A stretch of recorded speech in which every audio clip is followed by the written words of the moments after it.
Aí, pronto. 1 Samuel capítulo 1, versículo de número 20. Quem achou, diga amém. E sucedeu que, passado algum tempo, Ana concebeu e teve um filho, e chamou o seu nome Samuel, porque dizia a ela: o tenho pedido ao Senhor. Diga graças a Deus por essa palavra.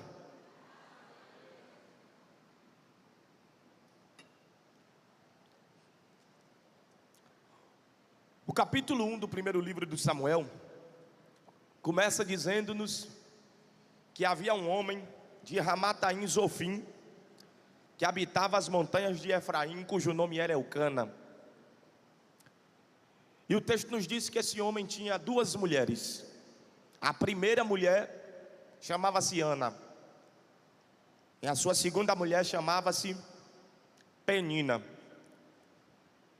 O texto diz que Penina dava filhos a Elcana, Ana, porém, não lhe dava filhos. Por que ele tem duas mulheres? E por que a gente vê isso em outros textos sagrados? Homens de Deus tomando para si duas mulheres. Deus nunca deu liberação para que o homem tivesse mais de uma mulher. O modelo, o padrão familiar é estabelecido no livro do Gênesis, na criação. Deus tira uma costela de Adão e dá para ele uma mulher.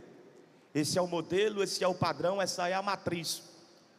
Mas o homem, com suas invencionices culturais, arrumou um jeito de, pela cultura, encontrar liberação para poder ter mais de uma mulher. Isso aqui fala sobre a tradição da época. Quando o homem casava-se, a mulher com quem ele se casava tinha um prazo de tempo dentro da cultura para dar àquele homem filhos. Quando esse prazo vencia e essa mulher ainda não tinha dado filhos a esse homem, ele ficava liberado, não por Deus, não pela palavra de Deus, mas por cultura, a título de tradição. Ele ficava liberado para tomar uma segunda mulher, para ver se essa lhe dava filhos. E isso era feito a título de continuidade geracional, para que não houvesse uma interrupção do nome ou do sobrenome daquela família. Então a primeira mulher de Elcana é Ana. Mas cumpre-se o tempo, vence-se o prazo dela dar-lhe filhos, e não dando-lhe, ele toma uma segunda mulher que chama-se Penina. E pensa numa mulher boa de colocar menino no mundo. Penina engravida com facilidade. Tem um período gestacional abençoado, e ela vai colocando menino no mundo, colocando menino no mundo, e dando filhos a Elcana. Mas apesar de ser Penina aquela que dá muitos filhos a Elcana, ele não esconde de ninguém a sua predileção, a sua preferência por Ana.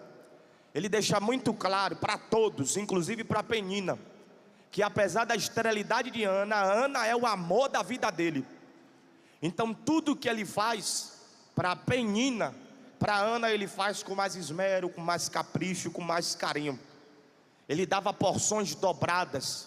Ele tratava a Ana de um modo mais especial do que tratava a Penina. E não precisa, você talvez, algumas pessoas possam até não conhecer a história, mas só com essas informações você imagina como era o clima dessa casa. Não é estranho que Penina revolte-se, que Penina fique insatisfeita, que Penina assuma uma postura aonde ela fica na defensiva. É o que acontece. Penina fica pirada, porque é ela que dá filhos, mas Ana é a preferida. Ana é quem recebe as maiores demonstrações de amor, carinho e afeto. Então Penina passa a se comportar como rival de Ana. E é assim que a história apresenta a Penina, como rival de Ana. Gente, imagina o clima dessa casa. De um lado tem uma mulher perturbada, Penina, e do outro lado tem uma mulher melindrosa, Ana. Ela é sofrida, ela é chorosa, porque a sua alma dói, o seu peito aperta. Ela vive um dilema, Porque na antiguidade, tudo que as mulheres queriam era ser mãe. E quando uma mulher não podia ser mãe, algumas pessoas entendiam que essa mulher tinha sido até amaldiçoada por Deus, e por isso Deus havia lhe tirado o dom da vida. Então, Ana vivia uma tristeza, Ana vivia dentro de uma clausura. Ela chora e sofre, e sofre e chora. E não bastasse esse chororô, e essa tristeza, e esse sofrimento por causa da sua esterilidade, Penina ainda passa a perturbar ela. Então imagina o clima dessa casa. De um lado tem Penina, que é perturbada, e do outro lado tem Ana, que é melindrosa. Ela chora pelos cantos o tempo inteiro. E eu aprendi uma coisa lá em casa, minha gente. É a mulher que determina o clima de dentro de casa. O homem é o cabeça. Mas no livro dos Provérbios, no capítulo 31, a Bíblia diz que o governo da casa está na mão da mulher. E eu aprendi na minha casa, na época em que morava com meus pais e com os meus irmãos, que quem determina o clima da casa é a mulher, e não tem para onde correr. Eu tenho 2 irmãos, um menino que é 2 anos mais novo do que eu, e uma moça que é alguns anos mais velha do que eu. E manhã sempre determinou o clima de dentro de casa. No dia que eu acordava meio atacado, manhã me colocava no meu lugar. No dia que meu irmão acordava perturbado, manhã não deixava ele perturbar a casa toda, botava ele no lugar dele. No dia que a minha irmã acordava querendo gritar, num instante manhã fazia ela se conter e calar a boca dela. Até no dia que Painho acordava atacado, manhã botava Painho no lugar dele. Ela não deixava ninguém perturbar ou comprometer o clima de dentro de casa. Mas no dia que quem acordava atacada era a manhã, ninguém botava ela no lugar dela. Todo mundo calava a boca para ouvir ela gritando. Todo mundo calava a boca para ouvir as queixas dela. Porque a mulher determina o clima de dentro de casa. Então imagina como é o clima da casa de Elcana. Uma mulher perturbada e uma mulher melindrosa. Mas eu preciso dizer às mulheres de Deus nesse lugar, nessa manhã: Deus não te chamou para ser nem a melindrosa e nem a perturbada. Deus te chamou para ocupar um lugar de equilíbrio. Deus te chama para ser a equilibrada. Mas gente, fico pensando, né? Que diacho de perturbação era essa casa. Uma mulher que se comporta como rival da outra, a outra que chora. Como vivia a cabeça de Elcana? Gente, era uma perturbação medonha, um negócio assim estranho, uma coisa insustentável. E tem gente que sabe o que é isso. Tem gente que quando sai de casa não tem pressa de voltar para casa, porque a casa dele, a casa dela tem sido um antro de perturbação, um lugar de muita agitação, de muita irritação, de muito sofrimento. Mas eu declaro que nós estamos no lugar certo, na hora certa e fazendo a coisa certa. E enquanto nós aqui estamos, Deus vai, pelo poder da sua palavra, fechar ciclos antigos e inaugurar ciclos novos. E isso não diz respeito só à nossa vida de modo individual, isso diz respeito a um novo tempo de Deus também sobre a sua casa e sobre a sua família. Se você não entendeu, eu estou profetizando: Deus vai restaurar a paz da tua casa. Você vai voltar a ter a alegria de voltar para o seio familiar. Não é você que vai embora, quem vai sair é Satanás. Não é você que vai embora, quem vai embora é a perturbação, porque a paz que excede todo entendimento está à nossa disposição. Cristo liberou, receba no nome dele. Mas enfim, Ana chora e chora, e Penina perturba e perturba, e Elcana vive no meio dessa confusão toda. O texto diz que todos os anos os israelitas subiam ao templo para adorar, subiam ao templo para cultuar. E é observando a liturgia do culto judaico que a gente aprende o verdadeiro conceito do culto. Quem sai de casa para vir para o culto dizendo vou lá receber, você não sabe o que é culto. Porque o sentimento de quem vem cultuar não é receber. O sentimento de quem vai cultuar tem que estar relacionado a entregar. Porque culto não é o que eu recebo, culto é o que eu entrego. Vim para o culto receber, Breno, você está equivocado. você deveria primeiro ter vindo aqui determinado a entregar. Como é que funcionava o culto nessa época? Ninguém que subia para o templo podia subir de mãos vazias. Todo mundo tinha que levar uma oferta. E na maior parte dos casos, as pessoas levavam um cordeiro para entregar a Deus como sacrifício. As famílias pegavam esse cordeiro e entregavam ao sacerdote. Quando o sacerdote pegava esse cordeiro, ele entregava o sangue e a gordura a Deus sobre o altar. Uma parte desse cordeiro era para o sacerdote, porque Deus assim havia determinado.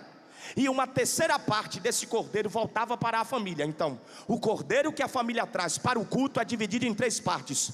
O sangue e a gordura é de Deus, uma parte é do sacerdote, e uma terceira parte voltava para a família. E nessa terceira parte que voltava para a família comia. Eles tinham que comer. E comer na nossa cultura aqui no final de um culto, né, remete à ideia de uma cantina. Só que aqui dentro desse contexto, comer não tem nada a ver com cantina, não tem a ver com uma merendinha ao final do culto. Comer aqui fazia parte da liturgia do culto. Quando a família comia, isso significa que eles estavam cultuando. Mas a Bíblia diz que todos os anos, quando essa família subia para o templo para entregar sacrifício a Deus, no caminho para o templo, Penina irritava Ana. Aí Ana chorava e não comia. Diz o texto bíblico: Ana chorava e não comia. Ana chorava e não comia. Mas o que eu acho interessante é quando a Bíblia diz que quando eles subiam para o templo, no caminho para o templo, Penina irritava Ana. E aí ela chorava e não comia. Então perceba, a perturbação se manifesta no caminho do culto. Completa para mim: a perturbação se manifesta no caminho. Você já reparou que tem coisa que tem o dia inteiro para acontecer, mas só acontece perto da hora do culto? Você já reparou que tem bomba que tem o dia inteiro para estourar, mas só estoura perto da hora de você vir para o culto? Você já reparou que tem informação, notícia ruim, que o povo podia te dar em qualquer hora do dia, mas eles entregam a notícia, mandam um WhatsApp, mandam um áudio, quando você está vindo para o culto? Por que isso? É verdade, Breno, porque é interessante, né? Você separa a sua roupa de ir para a igreja e a roupa está lá. Está lá os seus 2 tamancos, está lá seu cinto, está lá sua calça, está lá a sua roupa.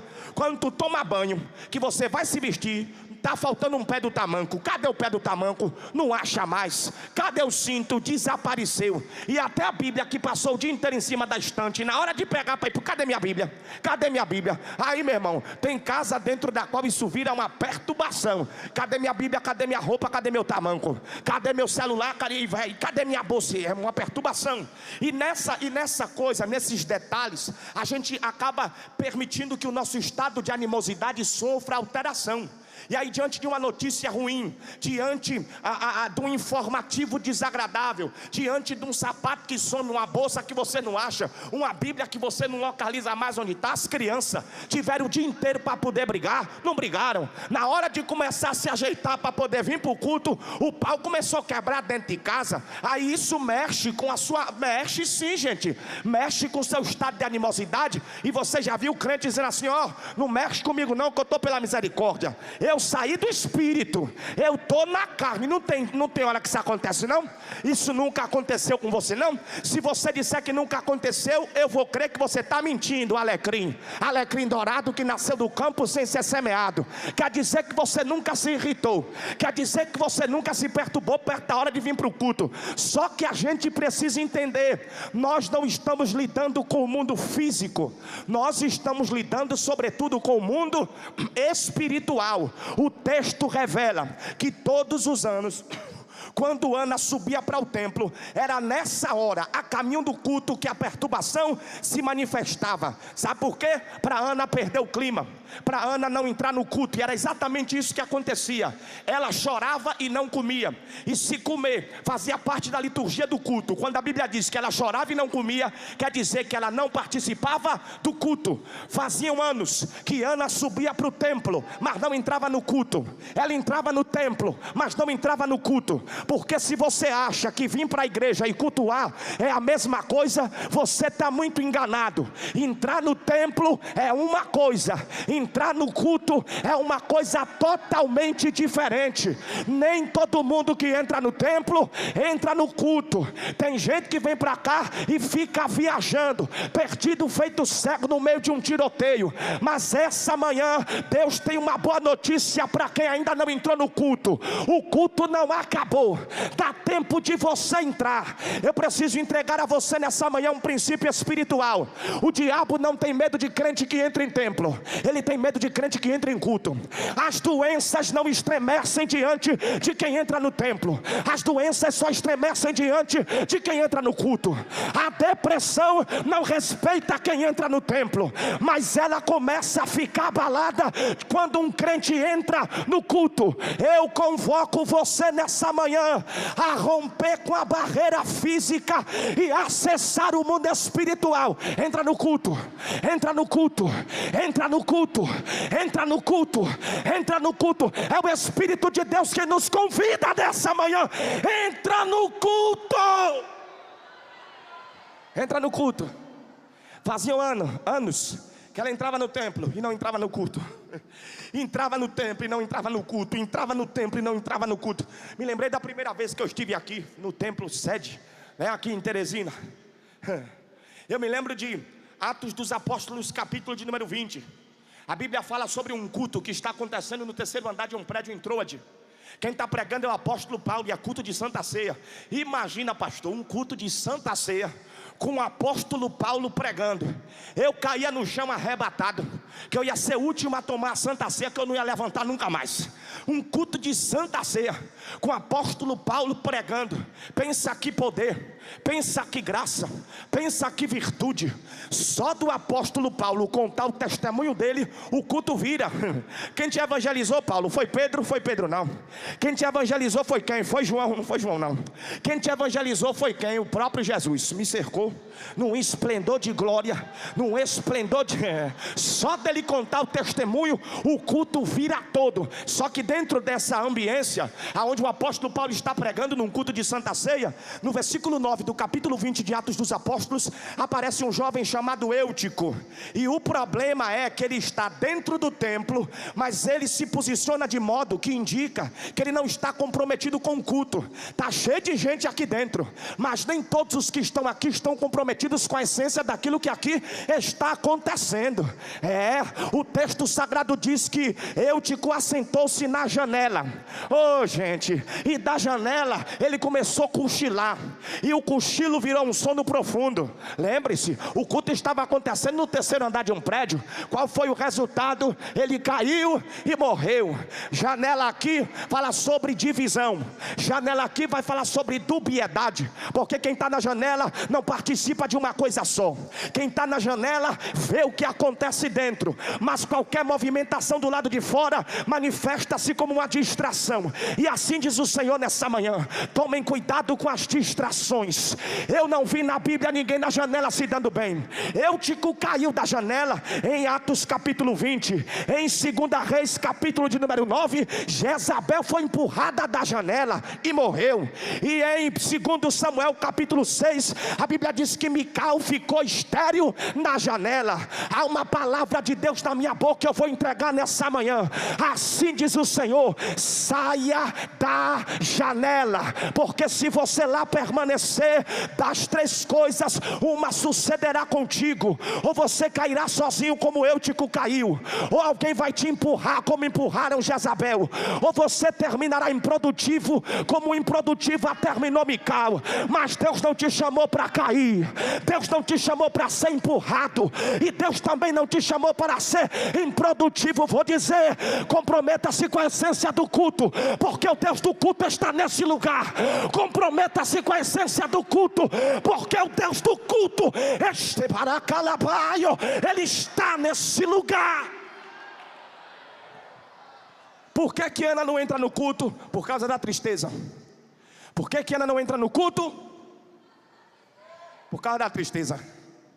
E a gente precisa tomar cuidado com o que a gente sente, porque o que a gente sente geralmente mais nos atrapalha do que nos ajuda. O mundo diz: ouça o seu coração. A Bíblia diz: enganoso é o coração. Irmã, por que você ainda não glorificou? Porque eu não senti de glorificar. Irmã, por que você não adora? Porque hoje eu não estou me sentindo bem. Sabe o que vai acontecer? O diabo vai te explodir junto com o que você sente. Vai levar chumbo no campo de batalha.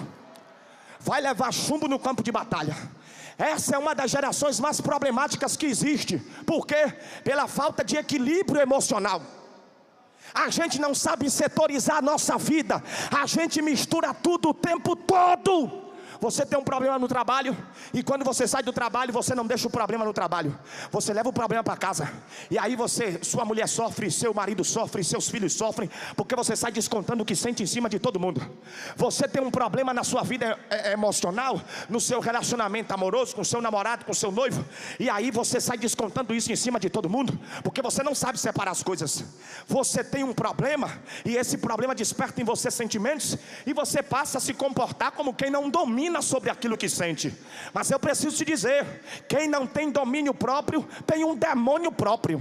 Você precisa se controlar, porque quando o apóstolo Paulo escreve a carta aos Gálatas no capítulo 5, falando sobre fruto do Espírito, ele revelará que uma das evidências de que o Espírito Santo está na gente é a temperança, e isso significa domínio próprio. Eu queria que você me ajudasse a pregar. Sacode quem está do seu lado. Breno, eu não gosto disso, para de chatice, finge que gosta. Sacode quem está do seu lado e fala: te controla, te controla, te controla. Ela é macanarachúria. Tem problema na sua vida que não é demônio. Tem problema na sua vida que não é os outros que está causando. Tem problema na sua vida que está sendo provocada pelo seu pavio curto. Mas nessa manhã Deus te trouxe aqui para dizer: eu vou colocar a mão no pavio curto e vou alongar ele. Breno, é que eu tenho um gênio forte. Que horrível. A gente vive um tempo em que falta de educação virou personalidade forte. Você não tem personalidade forte coisa nenhuma. O que você tem é falta de educação. Gênio forte. Forte é a mão do oleiro, que pega o vaso que se desmancha, desfaz e torna a fazer dele um novo vaso, conforme bem lhe parecer. Se esse evangelho que a gente prega não nos transforma, nós não temos autonomia para pregar para ninguém e falar sobre o poder transformador que ele tem. Arrependei-vos, porque é chegado o reino do céu.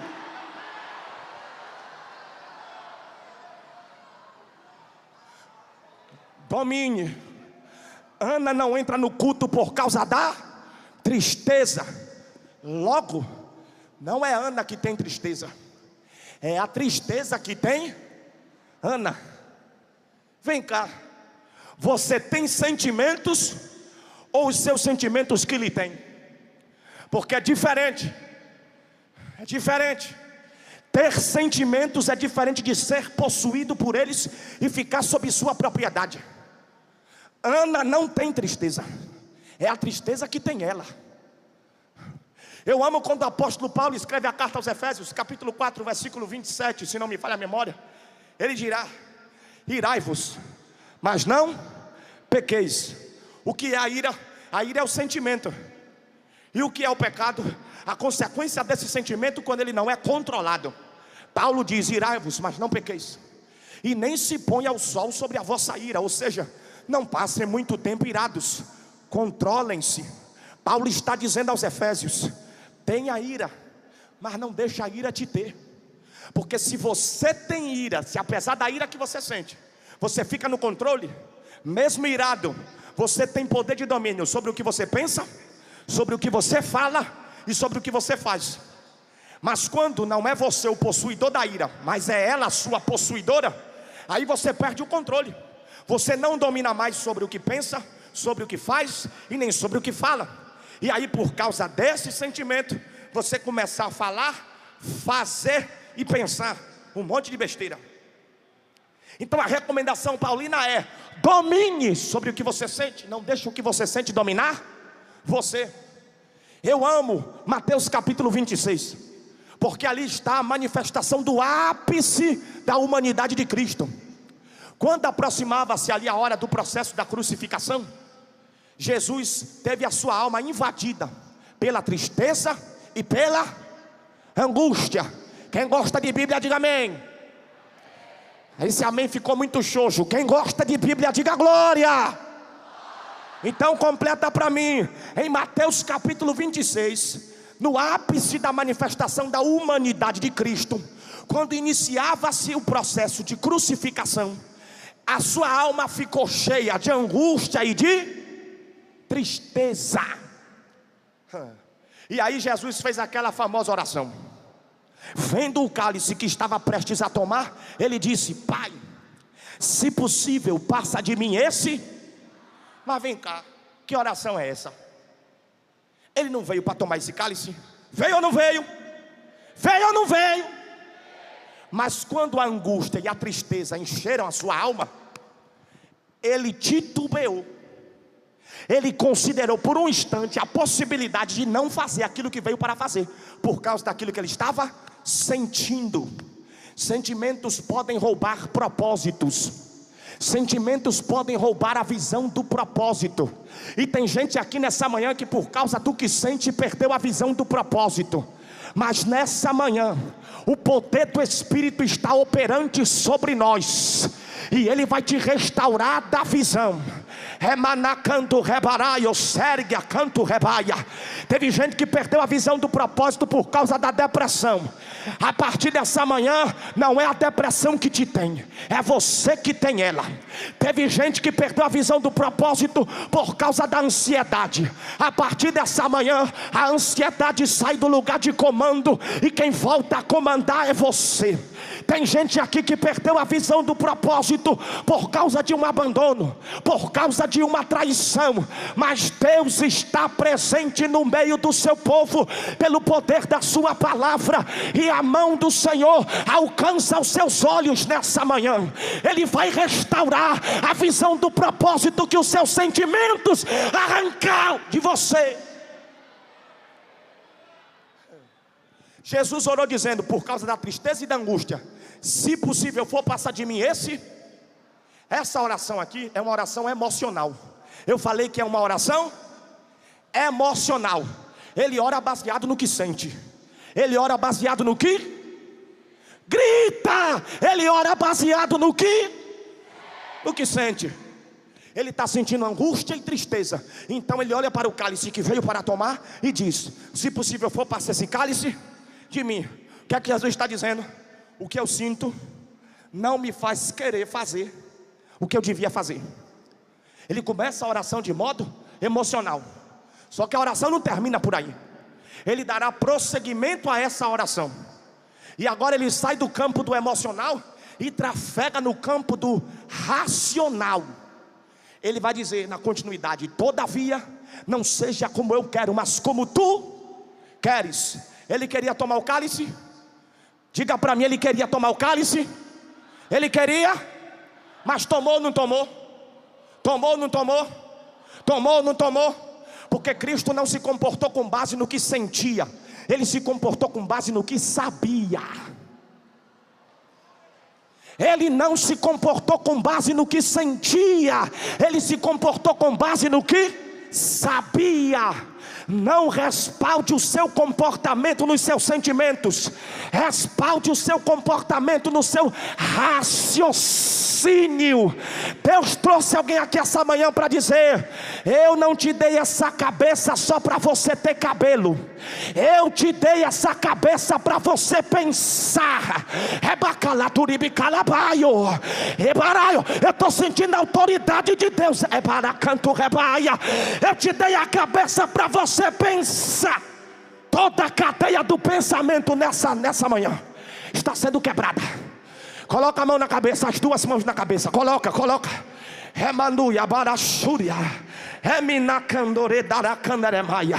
Olha como é a nossa anatomia.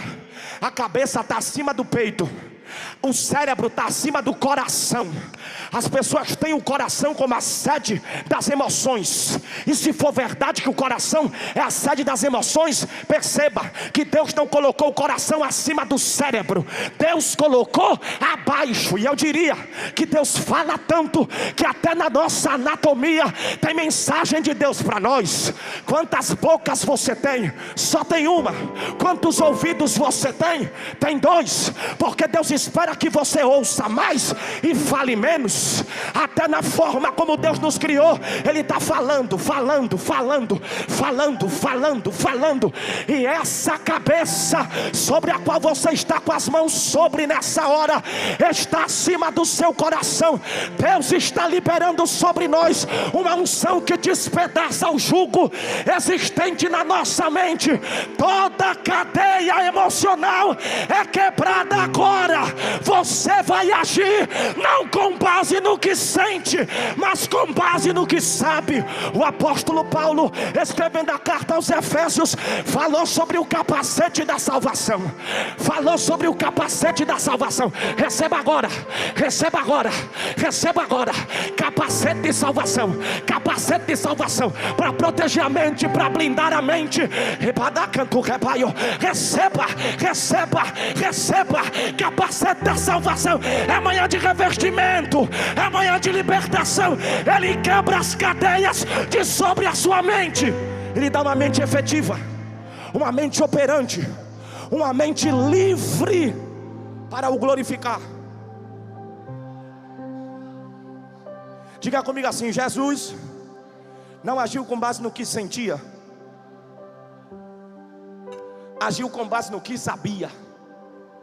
Aí, para sair daqui, eu vou dar um exemplo prático. As meninas solteiras, levante a mão. As meninas que estão solteiras, levante a mão. Pronto, pode abaixar. Vocês estão tendo que orar dobrado. Pode orar dobrado, quadruplicado. Pode orar. Porque daqui a um tempo você só vai ver homem de verdade em cativeiro. Não vai mais achar homem de verdade solto por aí não. Que a situação está estranha. Você não quer um varão? Pois tem varão que também quer um varão.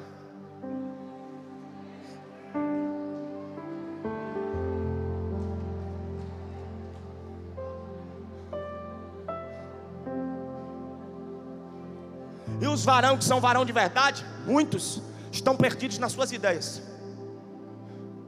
Morrem de medo de responsabilidade. Quer beijar na boca, mas quer beijar na boca sem compromisso. Se falar em noivar, se falar em casar, ele inventa que alguma coisa mudou e é melhor terminar o relacionamento.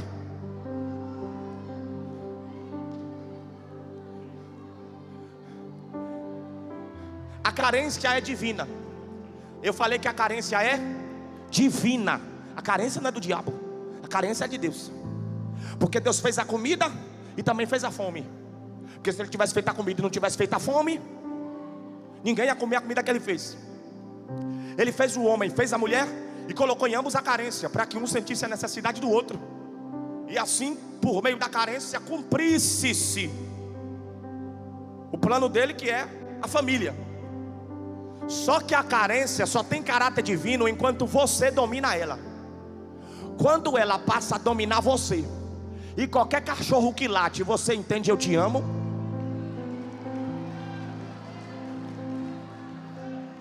Quando a carência passa a dominar você de tal modo que você fica olhando quem viu seus stories para entender quem é que está afim de você.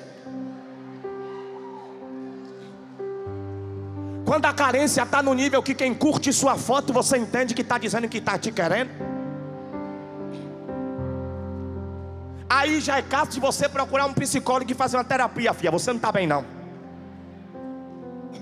Você não está bem não, viu, filho? Fulana vive olhando meu story, está me querendo. Às vezes viu até sem querer. E você está aí se achando o Will Smith, Leonardo DiCaprio, depois do coronavírus. Então a carência é de Deus enquanto você domina ela. Eu estou falando aqui sobre dominar sobre o que sente e não se permitir dominar pelos seus sentimentos. Vou falar com as meninas aqui, porque Deus me direcionou assim. Você sabe que está difícil, não sabe? encontrar um varão que preste. E também os varão não vamos só ficar a gente se esculhambando não, porque também tem umas meninas que não valem nada.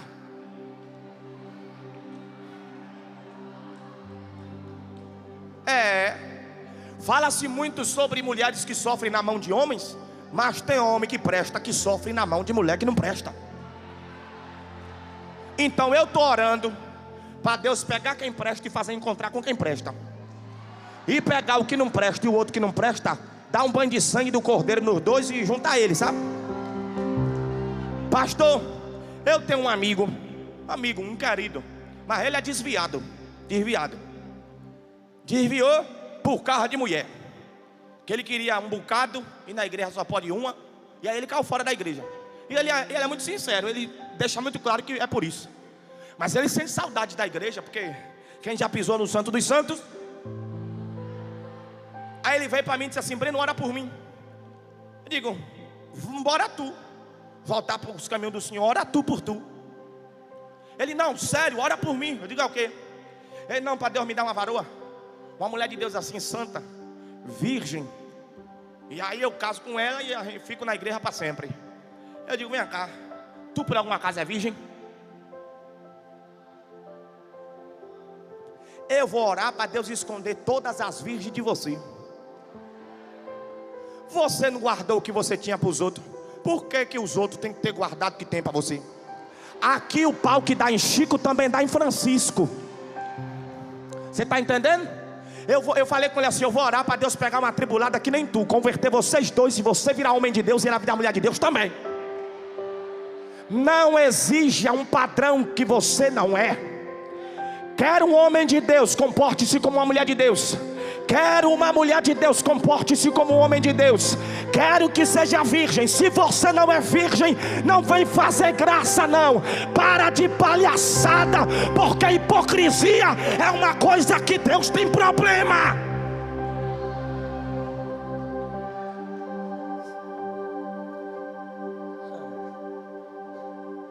Mas vamos lá. Jesus não agiu com base no que sentia, ele agiu com base no que sabia. Vamos lá. As meninas aqui, ó, é livramento. Quem crê, diga amém. Tem um cara aqui em Teresina. Estou criando uma situação aqui, tá? Tem um cara aqui em Teresina que você sabe que não presta. Você, eu falei que você sabe que ele não presta. Só que ele arrumou teu WhatsApp, ninguém sabe aonde. Aí ele te mandou uma mensagem. Você fez assim: repreendido, Satanás. Que ele já passou o rodo na cidade inteira, e agora ele quer passar o rodo em tu. Aí você: comigo não, Satanás. Só que esses caras que não prestam tem uma característica, uma qualidade. Qual a qualidade? Persistência. Eles não se importam de ser humilhado até chegarem onde querem. Ele mandou uma mensagem, não mexeu com você. Aí ele continuou mandando mensagem. Porque homem que não presta costuma ser muito bom de lábia. Ele foi mandando mensagem. E aí o seu coração de repente começou a bater mais forte. Você sabe que ele não presta, mas a lábia dele despertou em você sentimentos. Você sabe que ele não presta, mas a lábia dele despertou em você sentimentos. Então você agora está conversando com ele, está dando uma risadinha. Ele diz: você é linda, e você faz: oh my God, não brinca.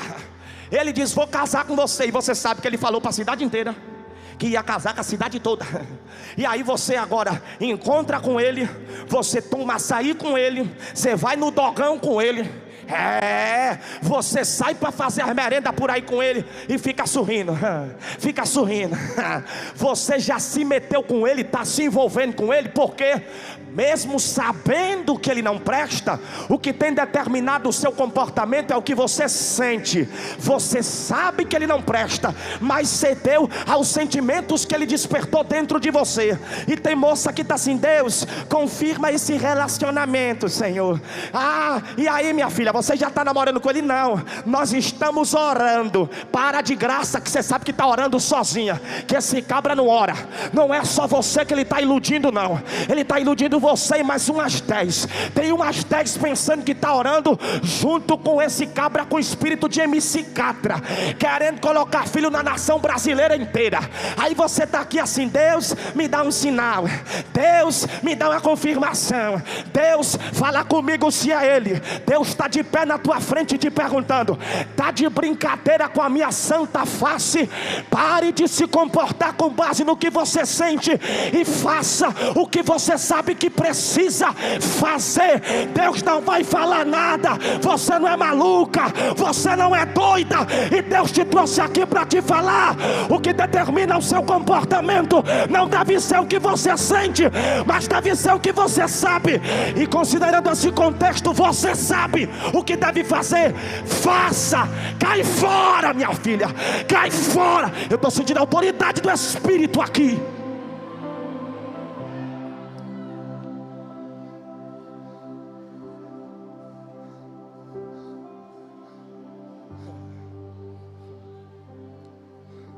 Você pode glorificar?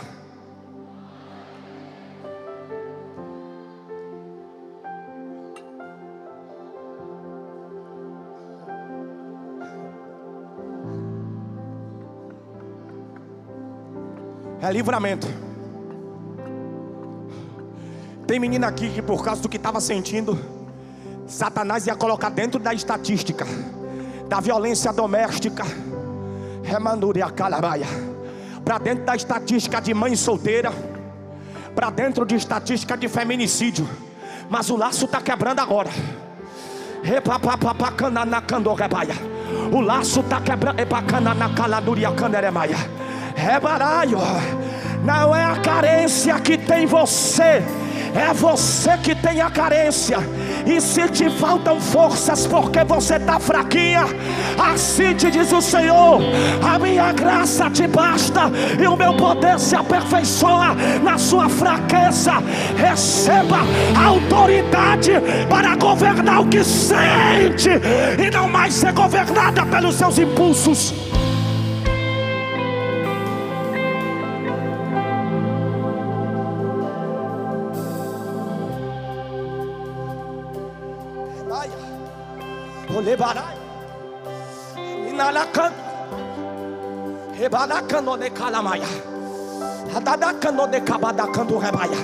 Tem anjos, meu irmão, trafegando em nosso meio.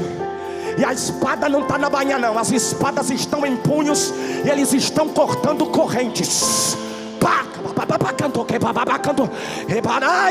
Recebe livramento, minha filha. Recebe livramento. Recebe livramento.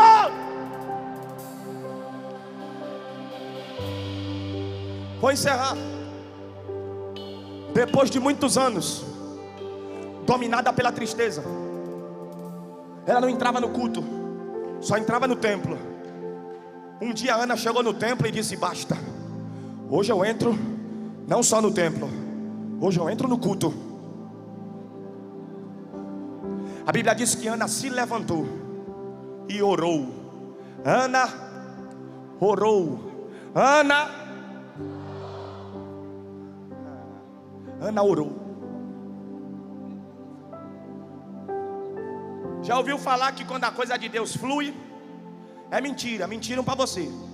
Quando é de Deus não flui, não. Jesus, quando nasceu, não era um projeto de Deus para a gente? Não era? Fluiu nada. Maria e José tiveram que pegar o bebê e correr, fugido para outro país. Quando Moisés estava nascendo, ele era o libertador que Deus levantaria para arrancar o seu povo do jugo faraônico. Fluiu o quê? Faraó levantou um decreto que determinava um infanticídio no meio do povo de Deus. Toda criança nascida do sexo masculino das hebreias deveria ser lançada no rio Nilo, para que fossem comidas pelos crocodilos. Quando a coisa de Deus não flui, não. Quando a coisa de Deus trava, aperta, fica difícil. Não vem com essa conversinha boba, não. Quando é de Deus flui. Não. Quando é de Deus tem resistência. Quem foi que mandou o anjo mensageiro levar a resposta para Daniel? Não foi Deus? Mas um principado colocou-se no caminho para obstruir a via e não deixou o anjo mensageiro passar, a ponto de Deus ter que acionar anjos da categoria de guerra para abrirem a via, para que o anjo pudesse entregar o que ele havia designado ao seu servo.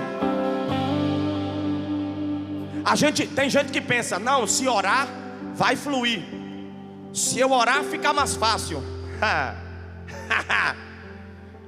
Tu tá fazendo de maluco, né? Se eu orar fica mais fácil, se eu orar eu vou ter paz.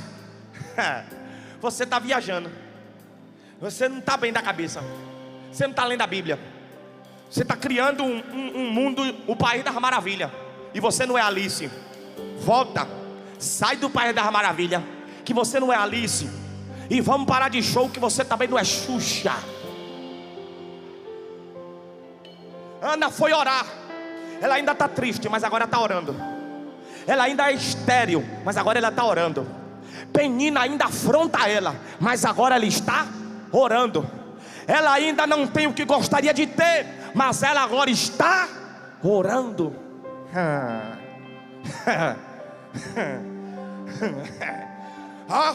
A coisa está difícil lá em casa. A Ana pensou, de repente: vou para a igreja orar para poder ter um pouco de paz. Aí foi orar. Quando foi orar, o pastor da igreja, o sacerdote ali, botou o olho em cima dela,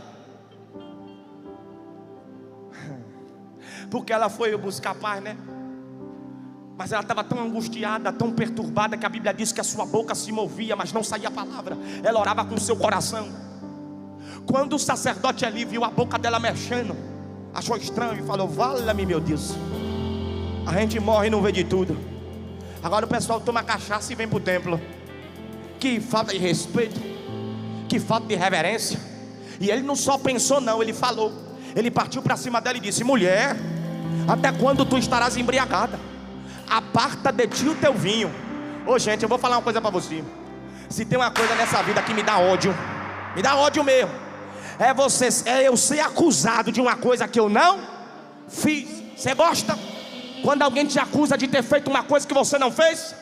Ana foi para a igreja buscar paz. E o sacerdote, o pastor da igreja, chamou ela de cachaceira. Vem cá. Se ela se indignasse, se ela desse uma resposta ríspida, se ela fosse grosseira, se ela ficasse iracunda, ela estava na razão dela ou não estava? Diga para mim, ela estava na razão dela ou não estava? Mas embora ela bebeu cachaça, não bebeu, era mulher de oração. E o pastor estava chamando a mulher de oração de cachaceira. Ô meu irmão, qual seria a sua resposta para quem te chamou do que você não é? Qual é a tua resposta para quem diz que você anda fazendo o que nunca fez? Qual é a resposta para quem atribui a você uma personalidade que não é tua? Qual é a tua resposta? Qual é a tua resposta? Porque tem gente querendo dar resposta, tem gente querendo rodar a baiana, tem gente querendo mostrar que é crente, mas não é besta, tem gente querendo mostrar que tem gente querendo acabar com a... É só eu mandar uns print aqui que eu acabo com ele. É só mandar uns print que a casa dela cai, ela que continue. Eu vou mostrar com quantos paus se faz uma canoa. Eu não sei, pastor, se por aqui tem isso, mas lá na Bahia tem crente que usa essas expressões. Segura um pouquinho. Tem crente que usa essas expressões aqui, ó. Eu sou crente, mas meu facão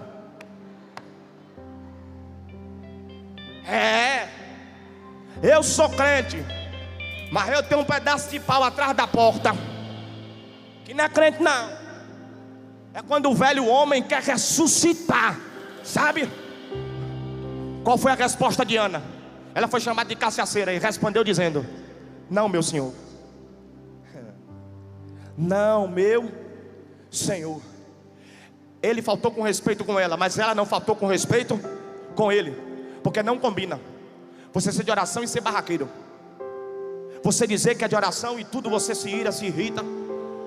Uma boca porca, um pensamento sujo, a postura sempre na defensiva, pronto para dar na cara de alguém. Ana diz: não, meu senhor, eu sou uma mulher atribulada de espírito, não tenho bebido nem vinho, nem qualquer outro tipo de bebida forte.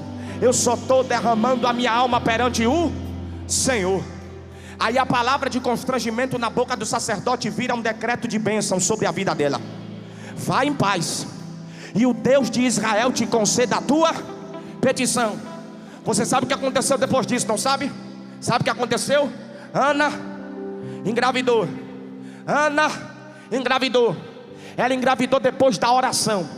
Diga comigo, ela engravidou depois da oração. Breno, não é orando que engravida não, é fazendo outra coisa, a gente sabe. Mas nós estamos dentro de um contexto espiritual aqui. Ela teve a sua esterilidade quebrada depois da oração. Enquanto ela sofria e ficava calada, ela não provou da manifestação do poder de Deus. Mas quando ela, apesar do sofrimento, abriu a boca para orar, Deus agiu em favor de Ana. Porque Deus não se manifesta, é isso que eu quero dizer nessa manhã. Deus não se manifesta onde há sofrimento. Deus não se manifesta onde há sofrimento. Olhe para quem está do seu lado e diga a ele e a ela: Deus não se manifesta onde há sofrimento. Se Deus se manifestasse onde há sofrimento, não tinha ninguém doente agora. Se Deus se manifestasse onde há necessidade, não tinha ninguém precisando de dinheiro agora. Não tinha ninguém desempregado agora. Não tinha ninguém passando fome agora. Deus não se manifesta onde há sofrimento ou necessidade. Deus só se manifesta aonde há manifestação de fé. Deus só se manifesta aonde há manifestação de fé. Jesus está passando por aqui. Jesus está passando por aqui. Jesus está passando por aqui. Jesus está passando no meio dos tocadores e cantores da casa de Deus. Jesus está passando no meio do santo ministério nessa hora. Jesus está passando na nave do templo, nas laterais desse ginásio. Jesus está passando por aqui. Aí alguém pode pensar: bom, é bom saber que Ele está passando, porque eu estou sofrendo. Se Ele está passando por aqui, Ele fará alguma coisa a respeito do meu sofrimento. Não fará nada. Ele não fará nada a respeito do seu sofrimento. Quem tem que fazer alguma coisa a respeito do seu sofrimento é você.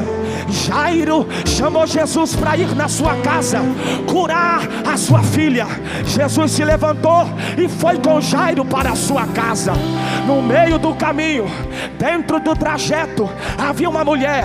Diz a Bíblia, ela padecia há 12 anos de um fluxo de sangue. Jesus não estava indo visitar ela. Jesus não estava indo ver ela. Ele só estava passando. O destino de Jesus não era o endereço daquela mulher. O destino de Jesus era a casa de Jairo. Tem gente que quer ser buscada, tem gente que quer ser visitada, tem gente que quer ser carregada, tem gente esperando que alguém sinta a pena de você. Rompa com essa clausura de autocomiseração. A mulher do fluxo de sangue poderia ter pensado: eu não acredito que ele está passando por aqui e não vai vir me ver. Eu não acredito que ele está passando por aqui e não vai vir aqui. Esse não é o pensamento dela. Esse não é o pensamento dela. Deixa eu te perguntar: quando você sente sede, é a água que sai da geladeira e vai lhe procurar, ou é você que levanta-se de onde está e vai até a geladeira? Assim diz o Senhor: quem tem sede, que caminhe na direção da fonte. Quem tem sede, que caminhe na direção da fonte. Quem tem sede, que caminhe na direção da fonte. Quem tem sede, que caminhe na direção da fonte. Ela levantou-se. Ela levantou-se. Ele pode até não vir aqui. Eu vou lá, eu vou lá, eu vou lá, eu vou lá, eu vou lá, eu vou lá, eu vou lá. Jesus não estava passando por causa dela, mas por causa dela ele parou. Ele parou, ele parou, ele parou, ele parou, ele parou, ele parou, ele parou. Ele não está passando por causa de você, mas se você manifesta fé, ele pode parar por sua causa.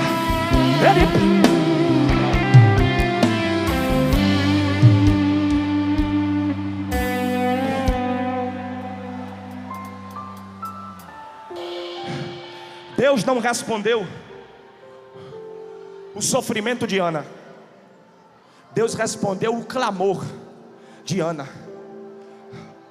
Olhe para quem está do seu lado e diga assim: Deus não vai responder seu sofrimento, Deus vai responder o seu clamor. Clama a mim e eu te responderei.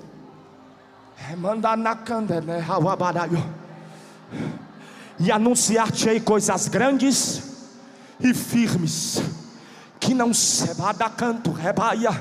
Assim diz o Senhor ao Jadepe: se o meu povo, que se chama pelo meu nome, se humilhar e orar e buscar a minha face e se converter dos seus maus caminhos, eu ouvirei, eu ouvirei, eu ouvirei, eu ouvirei, eu ouvirei, eu ouvirei, eu ouvirei, eu ouvirei,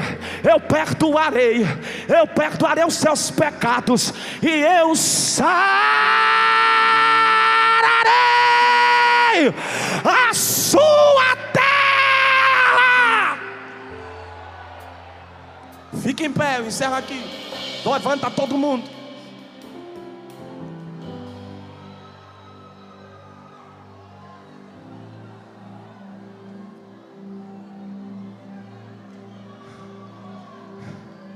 Ana só queria um filho.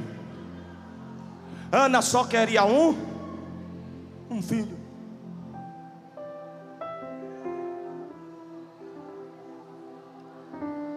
Você lembra qual foi a oração dela? Se tu me der, eu não fico para mim não, eu te devolvo.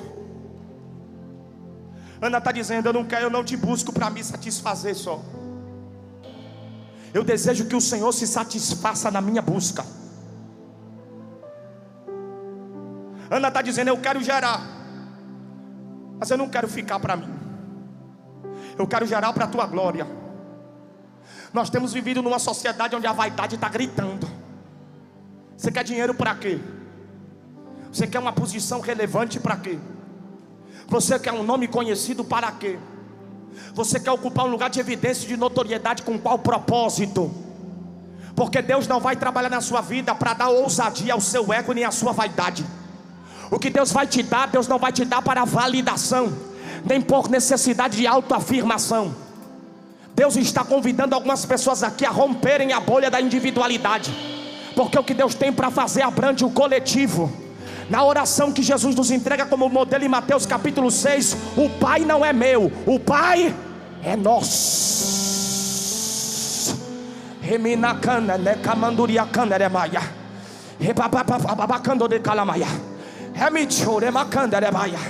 Ana está dizendo para o Senhor: Senhor, se tu me der, eu te devolvo. O que eu quero, eu não quero para esfregar na cara de ninguém. O que eu quero, eu não quero para mostrar que sou melhor do que ninguém. O que quero, eu não quero por necessidade de validação. Eu não quero por vanglória. O que eu quero para a tua glória. O que eu quero para a tua glória. O que eu quero para a tua glória. Quando você aprender a orar direito, porque a Bíblia diz: vocês pedem e não recebem, porque vocês pedem mal. Vocês pedem para gastar nos seus próprios prazeres. Mas Deus está levantando uma geração que não busca a Deus apenas para se satisfazer. Deus está levantando uma geração que busca a Deus sobretudo para atender as expectativas e a satisfação dele.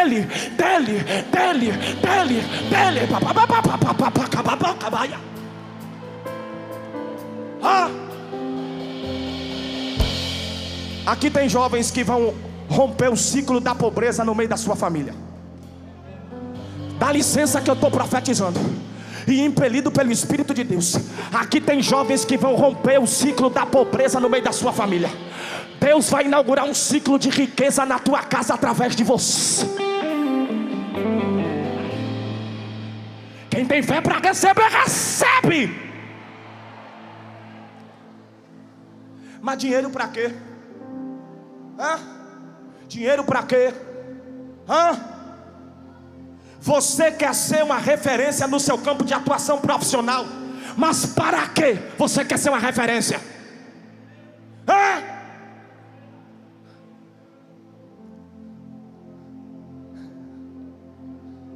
Ana disse: se o Senhor me der, eu te devolvo. Deus disse: gostei. Porque Ana queria um filho, e Deus queria um sacerdote, Deus queria um juiz, e Deus queria um profeta. Deus podia dar trigêmeos, não podia? Mas foi só um, que foi o que 3 deveriam ser: sacerdote, juiz e profeta. Sacerdote, juiz e profeta. Alguém disse: Ana, você vai morrer seca. Deus fez ela transbordar. Reminarachúria, remacando, rebaracanto, remidaraia, reminadaia. Ela disse: eu quero um filho. Mas a oração não deu a ela só um filho, deu a ela um sacerdote, um juiz e um profeta. Qual a função do sacerdote? Conectar o povo a Deus. Qual a função do juiz? Estabelecer justiça de Deus. Qual a função do profeta? Manifestar a palavra de Deus. Aquilo que Deus faz Ana gerar não é resposta de Deus para ela, é uma resposta de Deus que se manifesta através dela. Deus vai fazer algo na sua vida que não é resposta para você, é resposta através de você, e vai impactar um tempo, e vai impactar uma geração. Vai impactar um tempo, e vai impactar uma geração. Levanta as tuas mãos e fecha os olhos, porque eu encerro profetizando. Aquilo que você vai gerar vai conectar gente a Deus, vai manifestar a justiça de Deus, e vai revelar a palavra de Deus. O que você vai gerar não é pequeno, o que você vai gerar não é inconsistente. O que você vai gerar não será como a chuva de verão, que vem, passa, e quando passa não deixa nem sinal de que passou. É grande, é grande, é grande, é grande, é grande, é grande, é grande, é grande, é grande, é poderoso. É resposta para um tempo, é resposta para uma geração. Não vai parar na tua congregação, vai fluir para outras congregações. Não vai parar só na tua placa denominacional, vai fluir para outras placas denominacionais. Não vai ficar contido só dentro da tua casa, vai contagiar a tua vizinhança. Não vai ficar só na vizinhança, vai tomar conta do bairro inteiro. Vai impactar teu município, e depois vai impactar o teu estado, e depois vai impactar a tua nação. Tem jovens aqui nessa tarde que Deus está projetando para nações, para nações, para nações. Você será, você será, você será resposta de Deus para um tempo e para uma geração. Toda a cadeia de esterilidade Ele repreende agora. Vai gerar, vai gerar, vai gerar, vai gerar, vai gerar, vai gerar, vai gerar, vai gerar, vai gerar, vai gerar, vai gerar, vai gerar, vai gerar. Segura, segura.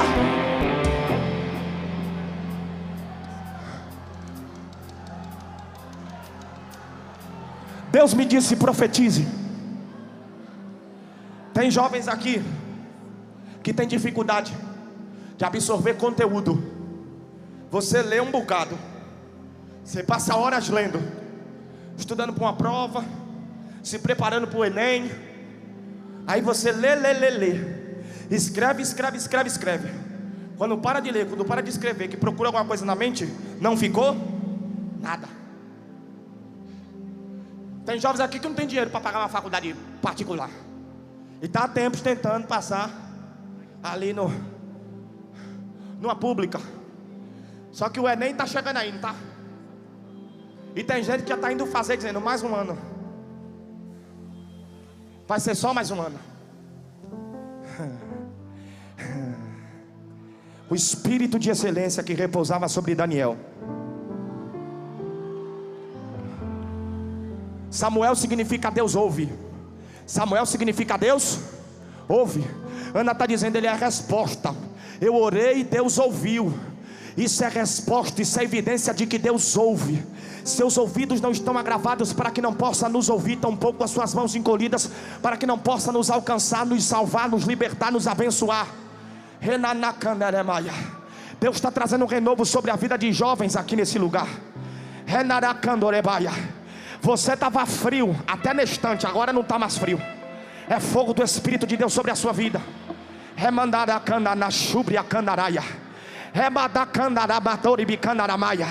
Esse TDAH vai ser submetido ao poder do Espírito Santo.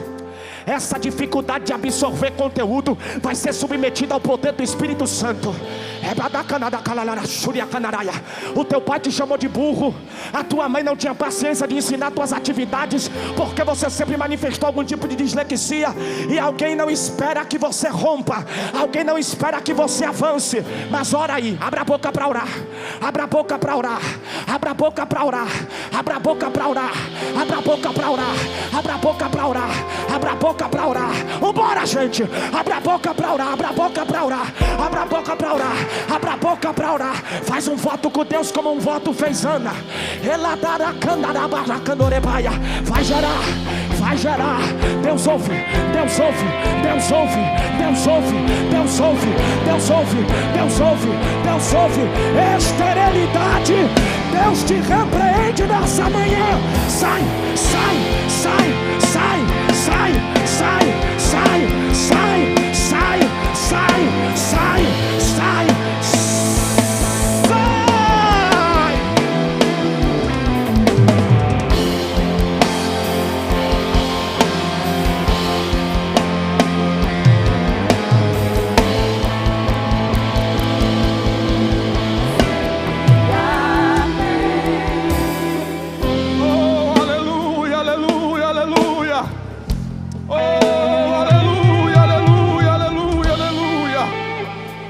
Continue dando glória, continue dando glória, continue dando glória, continue dando glória.